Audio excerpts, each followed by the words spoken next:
și mâncare era pentru un post. Dar nu numai un post, dar chiar așa. Lapte de buhai. E, Asta era din sămânță de cănipă. O părea, așa. o punea în marcoteț, o fel de vas de lut și cu mahahonul o forma așa, Sămânțele. sămânța așa, da, o prăjă. Și o forma că se fărâm mai ușor dacă era prăjită. Dar cum arătau sămânțele? Cât îți de mășcate, ce culoare -s? Sămânța de cănipă, nu știi? Dar de unde o să știu cum arată sămânțele? Apoi, cât spun, cât de mare, așa cum și icrele este de Aha. pește, cam așa. Neagră? Neagră, ori roșu, așa, parcă mai mărunțâc în coleac. Ca sămânța din rar, poate. Și turna un crop, după și o mesteca așa, turna un crop și scurgea și ăsta era lapte de buhai. Ce faceți cu dânsul? Mâncam. Cu măligă, punem măligă. Și nu simțeți nică să vă amețească, să vă... N-am pățit nică niciodată. Și sămânță de cănipă mâncam, ne plăcea. Dar cum e la gust? Ei cum, nu pot spun, nu era Seamnă așa cu răsărita gustoasă. sau cu... A? Seamnă cu răsărita, cu ce seamnă? Nu, mai rău decât răsărită. Aha, aha. Cu mahă. Da.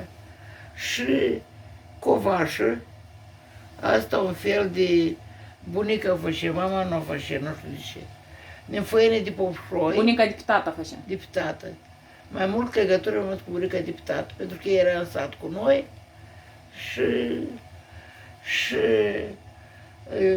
și din făină de popșoi. Și mai prienuș că era nistreață. Și mâncam cu măligă, Era lichidă? lichidă, da. Aha. Și stai și asta, și ți-am spus, covașa, da, cu lingurile o mâncam. Da. Și mai era julfă, asta din macuc de răsărită. Jolfă? Julfă. Julfă. Aha. Și, nu știu, mama o șerne, ori nu știu ce făcea acolo, și care era mai mărunțuc, nu tot cu coșul este, care e făcut, macucul, știi care-i? Da. Dar și-am mâncat la Citulești. A, da. Apoi noi mâncam așa, cu tot cu coajă, că avea și coajă. Dar mama o șerbie și tot o părie, nu știu ce. După ce prăjășea și o punea și pe dânsa acolo și o prăjășea și Aha. mâncam cu măligă. Aha. Julfa asta era. Ok. Da, mă, acum. Și ea ca să care mânca. Da, la copii dădeți mac? Da. Dar cum îl dădeți? Eu, de pildă, când erau de-am eu mare, de-am nu mai dădeam. Dar mama îi spune că eu, pe mine tare, cum, ea a fost rea, plângem tot timpul.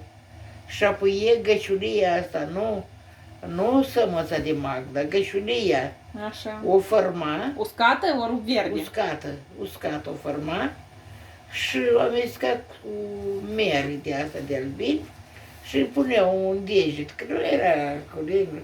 Și dădea în gură și eu dormea și eu putea lucra. Ok.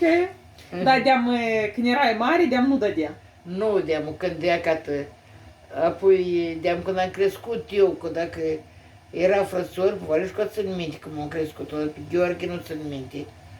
Apoi nu mai folosim mag de asta. Aha, spune. Dar puneam un fel de isolșina care crește pe deal și seamănă cu lucerna și face o floare înaltă, așa și spicuri galbene.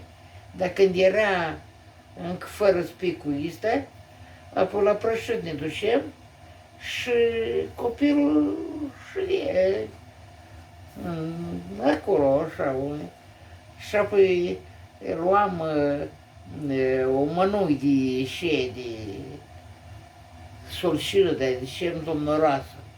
Domnoroasă? Somnoroasă. Somnoroasă. Puneam la copil și el dormea. Ei, pur și simplu alături. Alături. Și el dormea. Și apoi am fost și eu tot așa că se duceau mamele la lucru, nu știu.